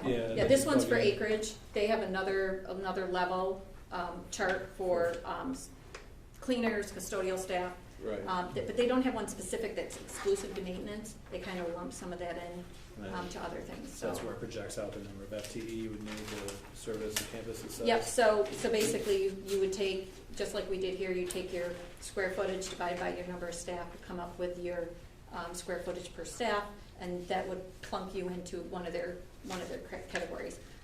I have all that documentation, for the cleaners. We didn't pursue that. I know that there are, I'm guessing we're probably in a similar boat in those positions, but this was the most pressing need. We do not have a backup if we're down a person. And we do have, like I said, for the custodial tickets that I've seen that go through, those are the things that I think we need to focus on, is our grounds and maintenance. What's your projected pay rate for this position here? Maintenance. Isn't it an hourly position? Yeah, the maintenance positions, the starting wage for our maintenance right now is $17.50 an hour, so. And is that the same as the one that you're also gonna be advertising here? These are The identical? groundskeeper position actually starts at $14.50, so. I don't think we'll get anyone at $14.50. We'll probably have to offer. So if you're talking a $17.50 an hour person, 2,000 hours a year generally is what so that's $35,000 a year would be their annualized salary. You add in some benefits. So what I budgeted for was $80. It's probably a little heavy, and that includes, like I said, that's benefits and salaries. So the salary piece was $35. So you're more than double what you're saying. Oh to yeah, come up with the- our benefits rate's about 41%. So And unfortunately, I rounded. I figure, if there's you've got anything like overtime, anything like that. So Have we been doing just a ton of overtime to get all this stuff done? I mean, how much have we've been really... doing quite a bit of overtime this year to get stuff done, and we got my ground staff, John Mullen especially, is very, very good at prioritizing, getting things done. He's very meticulous. He knows what he did last year, so he knows what he's got to do this year. He plans for that, and he does an awesome job. But there's just things he can't get to. There's only, there's things with two of them. They just can't get to everything all the time. They have been working quite a bit of overtime lately, just to try to keep things going, which is normal. It's normal for the ground staff to work some overtime. So if we look at it though as adding 80,000, are there certain things that maybe we can look at it possibly contracting out to, rather than taking on the commitment of a long-term employee? Yeah. Are there some things that we might be able to contract out that would lighten the load on the other guys? I've looked at contracting for some things. I know school districts, some school districts have looked at contracting mowing, contracting plowing. Right now, those are very, very expensive. It's just not, it's a lot cheaper to have it if you can have in-house staff doing that. And plus, another thing we do, and another thing to make that a flexible position that helps, is that I can keep people, like John Mullen and John Draper this year, I kept them busy all winter long, even if it didn't snow. They were inside doing projects and stuff. And John Mullen takes care of cleaning the pool, scrubs the gym floor after basketball games. He comes in 4 o'clock in the morning. Takes care of a lot of those just daily items that, it helps lighten the load for my day crew and keeps us caught up on maintenance. The other concern too is you need to be careful that you're not taking work out of someone's contract, because that could leverage a grievance. So, obviously we have, maintenance and buildings and grounds guys, and if all of a sudden you tell them, hey, we're gonna hire someone to mow and snowplow, you're really taking work away from their unit, and that could leverage a grievance. Not that I'm saying that you can't, but there's more to it than just saying, all right, don't worry about plowing, we'll do it, And for instance, with snow plowing, when you think about contracting that out, we're plowing snow from 4 o'clock in the morning till 5, 6 o'clock at night, a lot of times when it's snowing. And normally a person would just have one plowing a day. We're not doing one plowing a day. We're continuously out there. We're continuously working on sidewalks, we gotta keep the place safe all day long. So it's expensive, very expensive to contract that. So, oh, I'm sorry, go ahead, Jordan, go ahead. You're paying a higher wage too, because your contractors are not gonna bring people in for minimum wage. Those guys are gonna be getting. Right, well, the hard part for us is creating that insurance and everything else on top of it. Exactly. You know, but So if we're hiring, it's sort of a slash position. You got maintenance at $750, grounds at $1450. What are we looking to pay this person per hour? We don't think we're gonna get someone at $14.50 an hour. Probably This would not. probably be at least $17.50 an hour. At least $17.50. So Well, the you way say the at contract's written, you can't pay someone in the same position more than the Well, existing I was just person. gonna say, you said at least $17.50, so if, we- you know. I would say based on me as experience. right. It's gonna be But- based on experience, But yeah. currently, the way the contract is written with the CSEA is we cannot hire somebody to take on this position over the amount of someone that's already in that position within the district. Right, because I think historically, then we've had to then look back to try to adjust something, and you know, Correct. we don't So we're have to gonna- do that if we don't have to. Right, we're gonna see where But you're not that, gonna get somebody for $14 an hour. no, I don't think we will. So the maintenance position Not getting anybody. start at $17.50. The grounds position that's open right now, I don't think we're gonna get someone at that. Not anybody that you want running a snowplow around your and stuff. So, going back to this table here, I thank you for bringing this table in, but Jordan, how are work orders or tickets generated? So like that's another thing that I wonder could show. We actually have a very simple, because I have a small staff and they all work very well together. It's a very simple system. It's the same as Rob's tech. I was just gonna ticket say, it's system. gotta be parallel. It's an to each other. email-based system. All you do is you send an email to custodial help, and it's distributed to my entire staff. So everybody sees every ticket coming in, they know what's going on, they know what needs to be done. And for the most part, I don't have to touch it all that much because they know what they're responsible for, and they just take care of it. So there could be data pulled from that Yes, as yes. well, It's all where it might be trackable with data. shocking to see how many tickets are generated in a given day, week, month, and then how many tickets an individual would have to actually, however you might call it, work orders, I don't know how you guys refer to it here, but I would imagine that would be another probably data point that would be support. Right, for it's one you. custodial help, so they're all merged together, so whether it's maintenance, custodial, cleaning, grounds, they're all And there's a one. lot of things that we can do preventatively, rather than reacting to problems, that come up. If you go in and you can prevent problems from happening, it just saves you tons and tons of money. Like one of the things that preventative maintenance things that we've changed, our unit ventilators in all the classrooms, all the heating units in every classroom. Make it a very strong point that every year we go, in the summertime, we take those things apart, we clean them, we oil them, we make sure they're running 100%. And since we started doing that, I think we've had like 2 maybe fail during the school year. Where before, my first couple years here, they were like, every couple weeks we'd have one fail, and we'd be changing the motor and something, changing the bearing and something. So it just saves you so much money in the long run to do those preventative things rather than react. Which is hard to track unless you're documenting. Yeah, it's hard to track. But you do like even like for cleaning purposes, I know you have QR codes around. I don't know if your cleaners document that as well. We were doing it a lot, but During COVID, right, sure. There's still some of my cleaners that have to do that, so I can track what they're doing. Sure. It's a very good training tool too, as far as, so I can actually see how long it's taking them per classroom, and we can work on things that they need to work on. In the spring and fall seasons, just depending on the season that it is, creates some issues. The winter season, because everybody's usually indoors, is pretty consistent.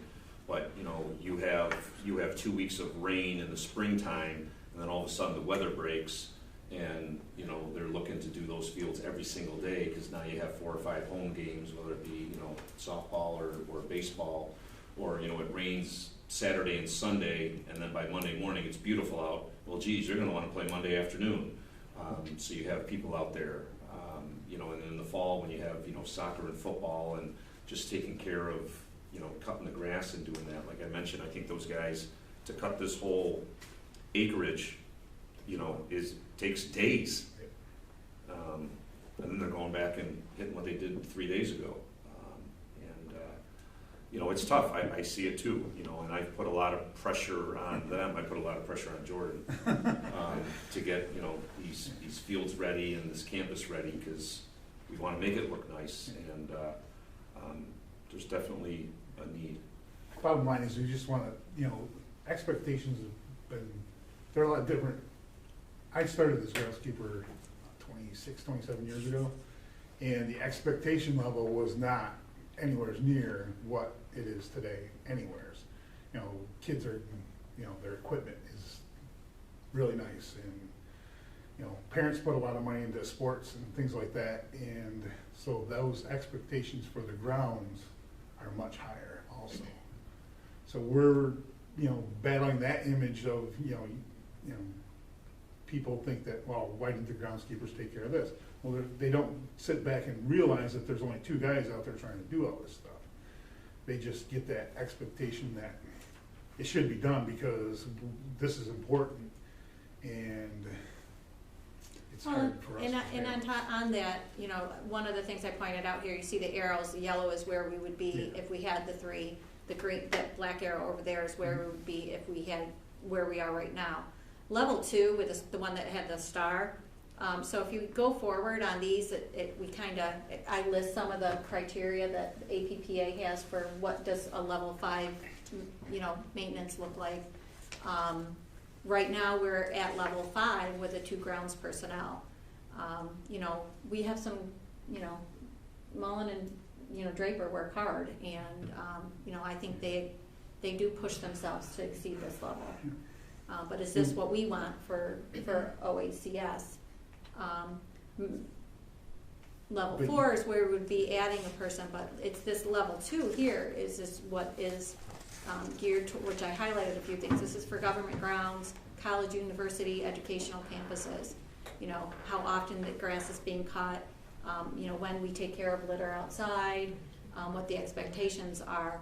And when you compare that to level 2 to where we are now, where we might be, you know, so, you know, I'm not suggesting that we need this. I mean, to be at a level 2, you know, that's saying 10 acres per person, that would be 7 people, and that's not what we're suggesting here. You know, if we can get to 3, I think that would be, you know, 3 people would put us at the level 4. Jordan, you were here for 26 years, so you were here during a 708. I was in Batavia for 20 years before. So did we lose staff during those years when we were doing the gap elimination adjustment or cutting? You know, we cut staff all across the board in all districts, but was most districts lost staff over different periods of time. We look back, we were higher at some points, and it's shifted around between cleaning and the grounds. We've actually gained a person on grounds since. But that was, you lost a maintenance person, so they basically shifted. When I started back, you know, in 1995 or 96 in Batavia, I was the only grounds person in Batavia, and that was okay then. But now they have, you know, every district's added grounds because it's become more of a priority. You know, part of that is liability to snow removal, for example. Back in the 90s, you know, it was like, if there's some snow on the parking lot, you know, no big deal. It's Western New York, you got to deal with it. Now, if there's snow on the parking lot and somebody slips and falls, it's a lawsuit. So it's costing us big money. So we have to maintain it at a higher level because times are different. It's just nature of the game, I guess. One of the other things we talked about was with this, we would do some shift scheduling for people to give us longer coverage, more coverage during the day. There'd be someone on here from, you know, during the regular part of the school year. Winter, we do have a different schedule, but during the school year, we'll have someone here from 6 a.m. till 4:30 p.m. If we added that 3rd person, winter schedule, Mullen comes in at 4. Right now, the other grounds person's been coming in 7 to 3:30. which we just recently made that shift because we identified when we had that late afternoon snowstorm, couldn't keep up. We just couldn't keep up. It came down so fast at the end of the day, and there were people coming and going. There was an event, a game. Sports teams were trying to get in here, and it was a hot mess outside. So we shifted that schedule so at the end of the day, we have someone here during dismissal. But that third person, would give us, 13 hours of coverage, someone here that could actually, run the plow truck outside.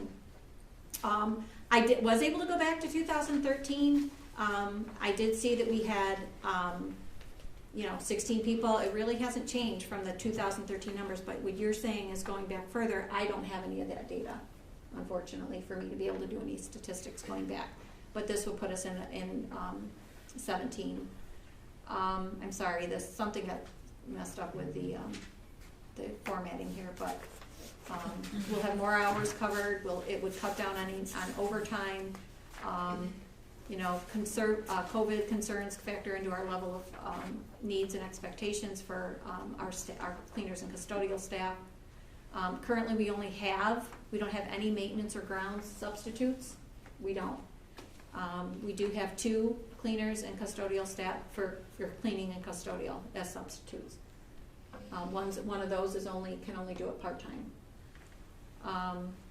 Currently, one of the cleaners that we have up there on the budget, we were at 15. One of those cleaners that we have there, of the 16 staff in total, the 13 operations custodial cleaner staff, one of them is covered under the ARPA funds.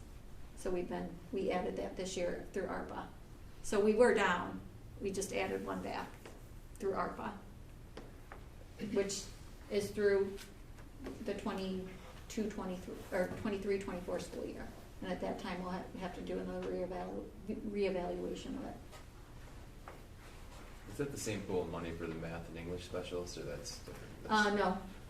So they're paid out of the learning loss piece of it. So I apologize, I don't have the ARPA stuff in front of me to quote, but there was a bucket that was pretty much, it was like $775,000, but 20% of that had to be towards the learning loss, and the other part of that we used towards some stuff we had to put on the capital project.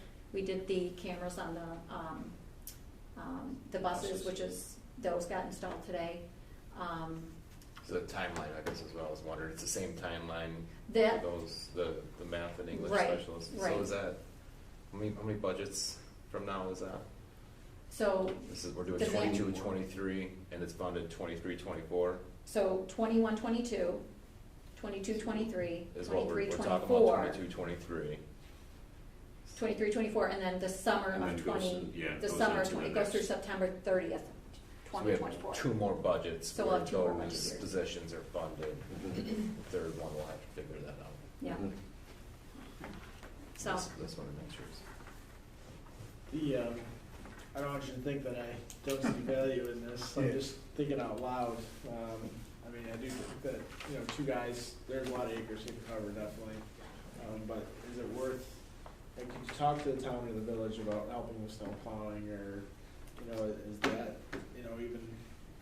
even with mowing and stuff like that? Yeah, that's stuff that's been talked about before, but again, you get into the liability. The town and the village are a little concerned about liability.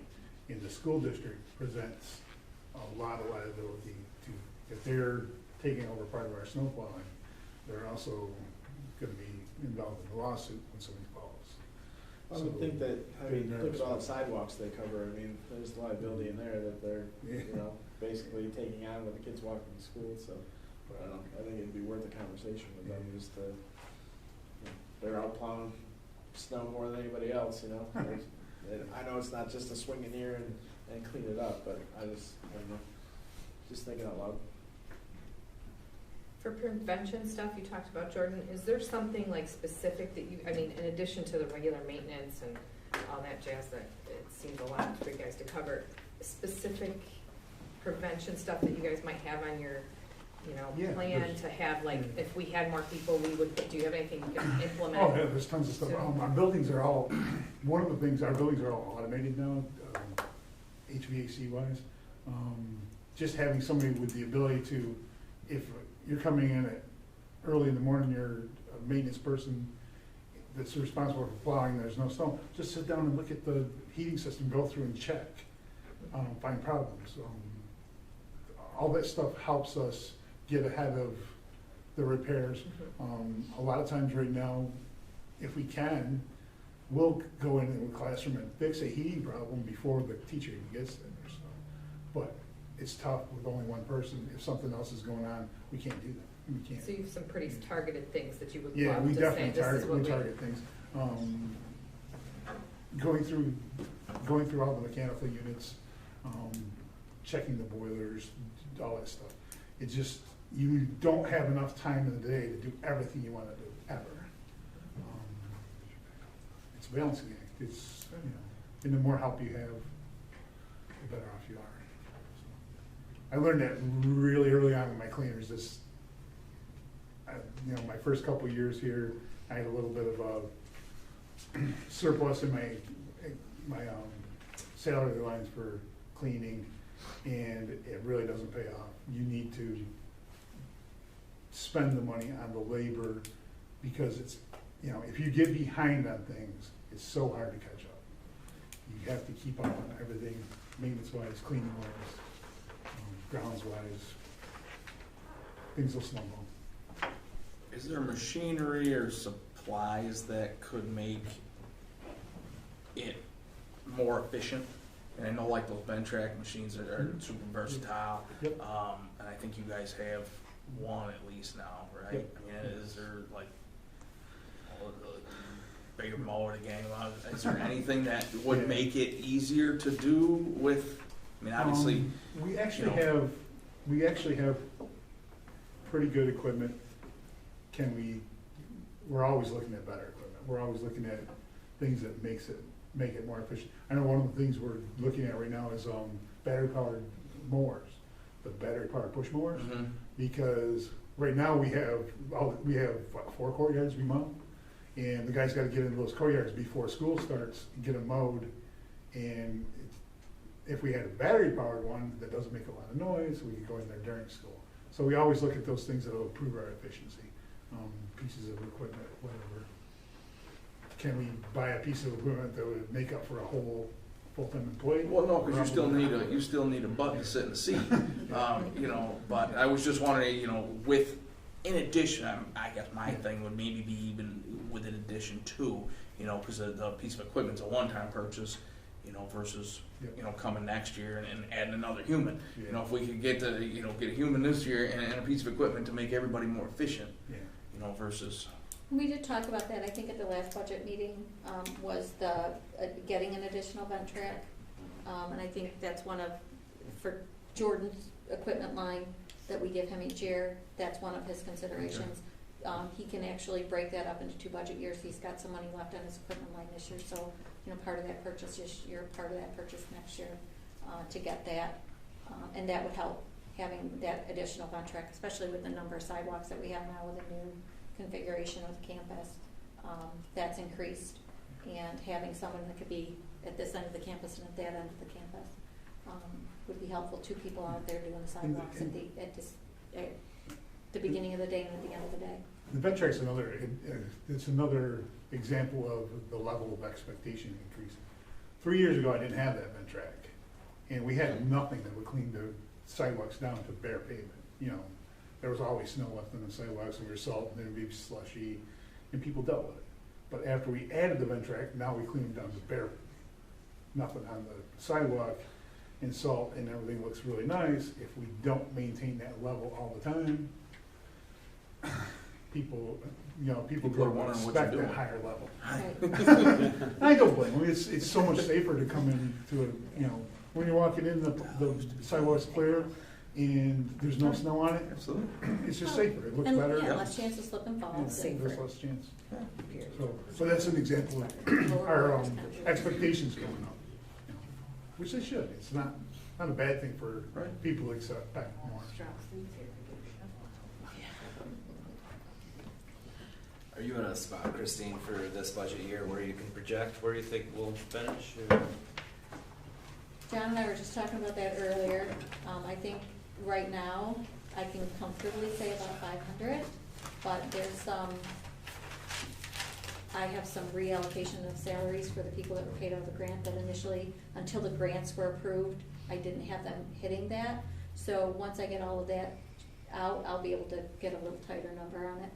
That might increase us from the 500 to about maybe 7. So that's the range I'm looking at. So, you know, and again, the goal would be at the end of this year to put that in a capital reserve, because we, you know, again, down the road, we'll have another one of these projects. So, because our other reserves are in pretty decent shape. I'd like to continue to fund our TRS reserve and get that fully funded. We can do 2% of teacher salaries a year into that every year. We did the first year of that last year, was about $130,000. I'd like to do that again as part of it. And then whatever else goes into the capital reserve. Our unemployment reserve, if you ask the state auditor, state comptroller's audit, they'd probably say that was overfunded, and we could probably pull back from that. So there is some flexibility there. And you've got us using some reserves in this projection here to meet our needs. So the use of that 521 that's listed there in the use of reserves, what that is strictly the debt service reserve. That can only be used for one purpose, and that's why we're able to make that additional principal payment. So what that is from is if you sell property or you get a premium on a bond, that's supposed to be used to pay off that bond. So that has just kind of accumulated. It looks probably like, in talking with Municipal Solutions, we both feel the same way, that it probably came from, you know, just the premiums on the bonds over the years. So at the end of this year, so we took a ban out for the capital project in July, which had $115,000 premium. We had 406 in the debt service reserve at June 30th of last year. So come June 30th of this year, I have to put that in the debt service reserve. So next year when I go to use it, I'll have $521,000 in there. So that's where that 521, and that's the use of reserves, is strictly to make that additional bond payment. And then that fund balance on there that you'll see, that's been in the budget for every year. Not sure, I gotta work with somebody, again, still the new business official, I'll put that hat on right now. I know some things, but I don't know everything. That's one thing I'd like to find the nuances of how we wean ourselves off of using that as to help balance. And I think to a certain extent, some districts, every district does a little bit on it. I just, that's a kind of a high number for my understanding of it. So I'd like to get us to wean away from that down the road. I know you guys got a lot of information. A lot of the detail about the levels are in here. You can read it another time. I did provide you, especially in preparation for any budget workshop, I gave you an expenditure detail and a revenue detail projection for next year. It does give you some historical budget information, so you guys can take that home and digest it, and if you have any questions on any of it and need any explanation, you know, we can go over that. But again, a lot of information to digest in a meeting, and you got enough for me. Thanks, Christine. Yeah, you're welcome. Thank you. Just a couple announcements and some congratulatory kudos to some people. So our OA Susical the Musical is next weekend, March 25th, 26th, 27th. Friday and Saturday shows are at 7, Sunday is at 2. I'll be attending opening night, and I can't wait. We do have a mural outside of the auditorium that Kim Leupold and her art students are painting, with the theme of Susical the Musical. It looks fantastic out there, so thank you to Kim and her friends for doing that. And I know Wendy and Dave Porter have been working with the kids, and can't wait for it. Should be a great time, so looking forward to that. As Christine mentioned, the new cameras have been installed on our fleet of buses using the ARPA funds, so those are up and ready to go. Hopefully, JC is not reviewing those on a daily basis, but those have been installed and are are much needed. I want to congrats again to our men's basketball team for winning the sectional block. They had a great season, and congrats to Coach Steller on his Coach of the Year award. I also want to congrats to our winter indoor track and field team. I do want to thank the board. I know last summer there were some parents and athletes wanting the board to support an indoor winter track, and let me tell you, it was very successful. So just to highlight a couple of things, this was OA's first indoor track season in 12 years. The boys team won sectionals and the girls team came in second. Our sectional winners, senior McKenna Johnson in the 300-meter run, senior Cam Kuzmano, dual athlete, in the 55-meter hurdles, sophomore Connor DeMoy in the 1,000-meter run, freshman Paige Harding in the pole vault. The boys 4x200 relay won, Malachi Martin, Anthony West, Ron Spellman, and Jose Venegas. And the girls 4x400 relay won, McKenna Johnson, Paige Harding, Cara Williams, and Kaylee Douglas. We also had athletes that went to the state qualifiers, senior Cam Kuzmano, senior McKenna Johnson, sophomore Connor DeMoy, and freshman Paige Harding. Cam had the state standard in the high jump at 6'4" to attend the state meet, but couldn't due to the basketball conflict. Freshman Logan Clark qualified to race in the Nike Indoor Track and Field National Championships last weekend in Staten Island, as he has the fastest mile time in New York State for all Class C and Class D freshman boys. So you want to talk about a great winter season for those athletes. Just an awesome job, and congratulations to all of them. Our spring sports practices began yesterday, and again, looking forward to getting outside and being on our brand new tennis courts and diamonds out there and getting some fresh air. That's all that I have. I don't know if admin's got anything else to share. We're celebrating our student-led conferences this month. We had our first round last Thursday. Our second round will be next Thursday, the 24th, and the kids are doing a really nice job. So again, I encourage all of the community members while you're there to peek around and explore all the new spaces that we have finished with the capital improvement project. And if you want a tour, let me know. I feel like a broken record sometimes, but the good news in the celebration you saw tonight, like we know there's been a big shift in the elementary school. That was really the push, and now we're really seeing the need, and you as a board have supported us to bring on new people. And it was just really a joy when they started sharing the data with me to really see in concrete numbers the positive impact that this group of people is having on our kids. And we've met with those groups individually, actually, and they share the data with us. And when you listen to the passion with which they do their job, it's inspirational. And the way they meet and plan and move kids around and work with the counselors to change schedules, it's very impressive. And Deputy Alejandro today went to our middle school leadership conference for Genesee Valley BOCES and presented on internet and cell phone safety. We also sent 9 of our 7th graders to attend that conference, but it was great to see him presenting at that as well. It's very well received. He co-presented that with another SRO from a local district.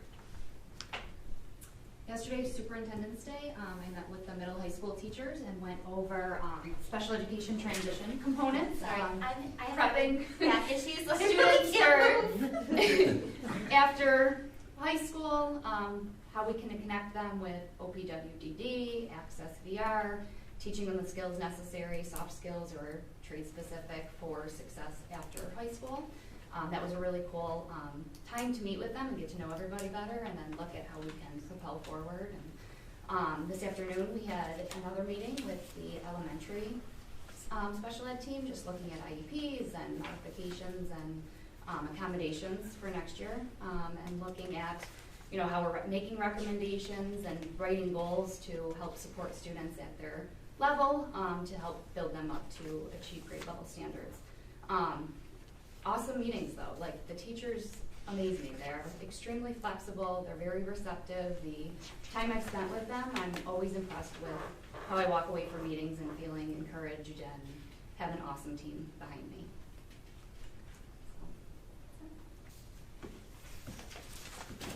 Thanks for the updates, guys. On a new business, I'm gonna change this up just a little bit, but be it resolved that items 8.2 through 8.6 be approved via consent agenda. Do I get a motion? So moved. Second? Second. So we can add in 8, 8, and 8, 9 also. Yeah, I think there's a couple more. Yeah, there is. I can, you want me to add in 8 and 9 with this? Sure, I can do that. So I just did ask Justin to pull that donation separately. yeah, so, okay, so, here's what we'll do. Let's try that again.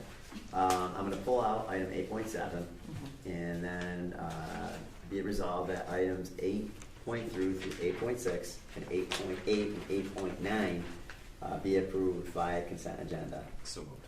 Can I get a second? Second. Any discussion? All in favor? Aye. Opposed? So moved. Okay, so let's take a look at 8.7 really quickly. It's a donation,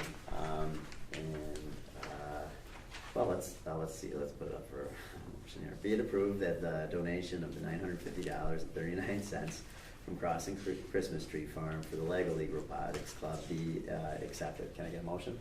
So moved. Second. Discussion. So I just asked Justin to pull that out. I think anytime, a member of our community raises funds and donates to one of our clubs or activities, I think that's a pretty cool thing. So I really appreciate them doing that. And the Lego League is heating up. We've got Mr. McNutt and Mrs. Mayer, right? Got it. And a really competitive little team going here. Their spring is coming up here, and they've got a competition that's on its way. So give those guys a lot of credit for getting these little guys excited about some engineering things. All in favor? Aye. Aye. Opposed? Motion passes. Yes, thank you, Robin. All right, on to communications. Carla, I don't think we have any. No. No communications. No discussion or roundtable. And personnel, be it resolved that items 11.2 through 11.10 be approved via consent agenda. Can I get a motion? So moved. Do I hear a second? Second. Any discussion? All in favor? Aye. Opposed? Motion passes. And, 11. oh, 11, I'm sorry. 11. Yep, got it. Sorry, guys. Be it resolved that the resignation of the groundskeeper be effective March 25th, 2022. Be accepted. So moved. Can I get a second? Second. So Mr. Draper's been with the district For 8 years. Yeah. 5.5 years as a custodian, 2.5 years as a groundskeeper. We'd like to thank Mr. Draper for his services to OA and wish him the best of luck in his next endeavors. Thank you. And all in favor? Aye. Opposed? Motion passes. I don't think we're going into executive session tonight. So on to closing remarks. Pete, we'll start with you tonight. I'm not sure the accuracy of this information as it came to me through an 8th grader, but Mr. Snyder, who we have approved to be on leave next year because he's being deployed, was told to me that he was actually going to Ukraine. That's where he was being deployed to for next year. And then he just went to Germany a couple weeks ago to do some training. First, thank him for his service for all the years of serving our country and our district. But I believe he's going to, from what I've been told, is going to go to Germany this summer and will be over there for the next year. I hope that there's some way that, OA can support him, and I think it would be really cool if the kids could follow him as well through this. Our prayers be with him and stay safe and things, but I think as a community, feel like we should get behind him and do whatever we can to help him do this. Thanks, Pete. Dan? Just lots of going on here. Very appreciative to all the staff and all the presentations over the last 3 months. Lots of good things coming out of COVID. I can't express how thankful I am, having kids here as well, and all the education taking place and all the enhancements going on and all the, you see it in the kids, even with our sports programs, you see how the kids rise up, and I'm just really thankful and appreciative, and again also to Mr. Snyder, I wish him, the best, and, prayers and thoughts with him. Just overall, thank you. Thanks, Dan. Jeff? I just want to congratulate all the winter sports kids and coaches and families, and I think it was very very successful. Made it through hopefully the last COVID season. But congratulations to all of them. I know boys went back to back for the first time in a long time, if maybe ever. Ever. I think ever. Ever, buddy. Right? I appreciate it, and I do want to thank Mr. Pete for coming out and watching the girls JV basketball in Caledonia the past weekend. He was there both times, and I know my daughter haven't played. Very excited to have him out there. He doesn't have to do it. It was a weekend. He spent an hour probably each day over there. So I would like to.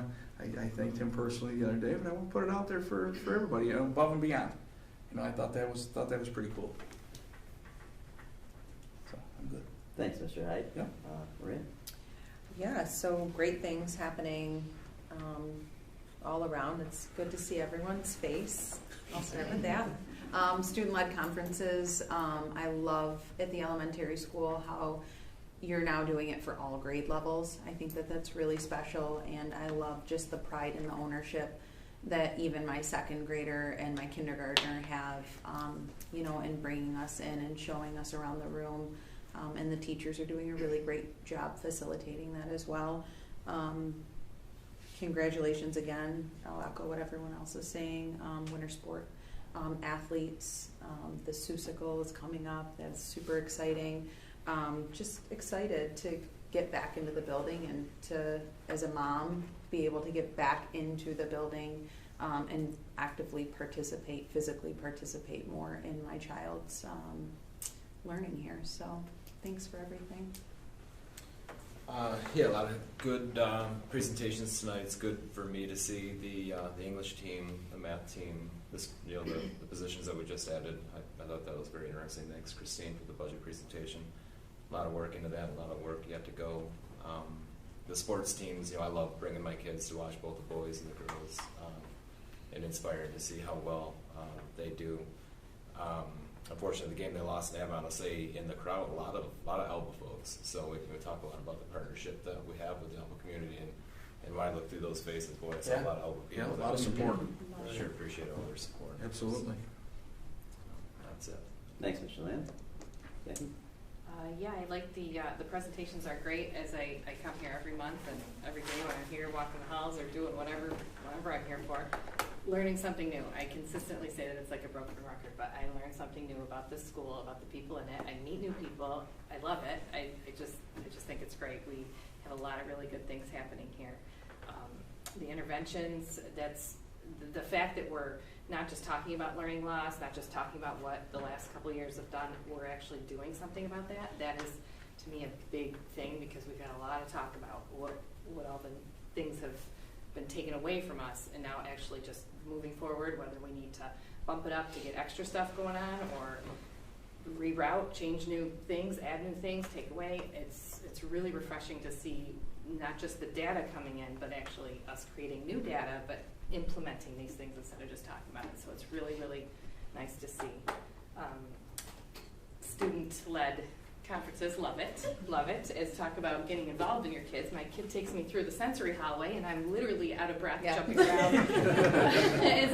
She was so excited, and I was excited as a PT. I love seeing that stuff, and I love that not just the kids who require that. Every kid gets to be part of that. So I love seeing that because I think it's just fun stuff, really cool stuff, and it's accessible to everybody. So congrats to all the students, the athletes, the coaches, the teams, winter sports, everything's great. Musical coming up. Good luck to everybody. Can't wait to see it. Break a leg. Oh, you are supposed to say break a leg. Yes, you are. I'm not really a fan of that, but I'll treat you if you do. It's good for me, but be happy. Yeah, so great job, everybody. Thanks, Jackie. A&A, athletics, academics. And I think what I love is that we're excelling in both right now. And I see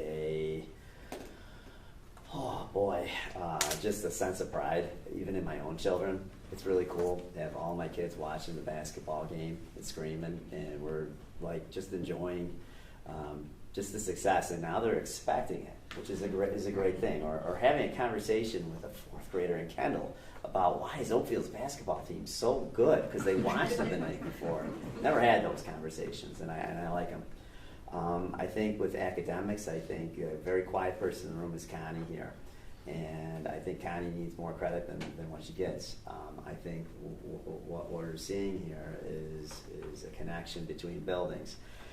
And on the surface, it seems like these buildings are very close to each other, but in reality, they're miles and miles away. And that's just how it works in education. Elementary is very disconnected from the high school, and the one doesn't always know what the other's doing. But what's awesome is that they do now. And we're seeing that connection happening from the elementary to the middle. And I would assume, or I hope, that Connie's going to keep pushing and make it happening to get to that high school level. And it's a good thing. And man, times are tougher, and you do need more support in the school districts. And I know, it's tough to add on new people, but really, it is needed. And it's just really, it's great to see these presentations. They could go on probably a lot longer, and we could go a lot deeper. But there's a lot of good that's happening there, and then the support staff that makes it all happen, who are even less observed than they are currently. We need to remember everybody that puts in to make this happen. So these nights are more fun than they were a year ago for me, personally. So thank you out there. Boy, and let's St. Patrick's Day is coming up. Don't forget to enjoy the day. It's Thursday, just in case you forgot. Good luck at the elementary school, right? The green in the toilet, right? No, it's my favorite, man. It's the best. Let's switch glitter. How does the custodial staff deal with that down there? He does it. Jordan does it. He puts little footprints on there. I'm like, I don't make glitter on a regular basis, and then Thursday, all you see is glitter. It just floats in the hallways. It's just glitter's great. You should get a uniform. No, okay. All right. So.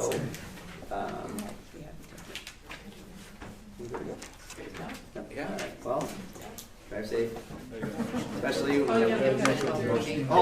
I'm sorry. I'm so excited. So moved. Second.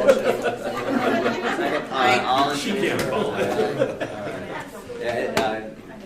8:10 or something. 8:07.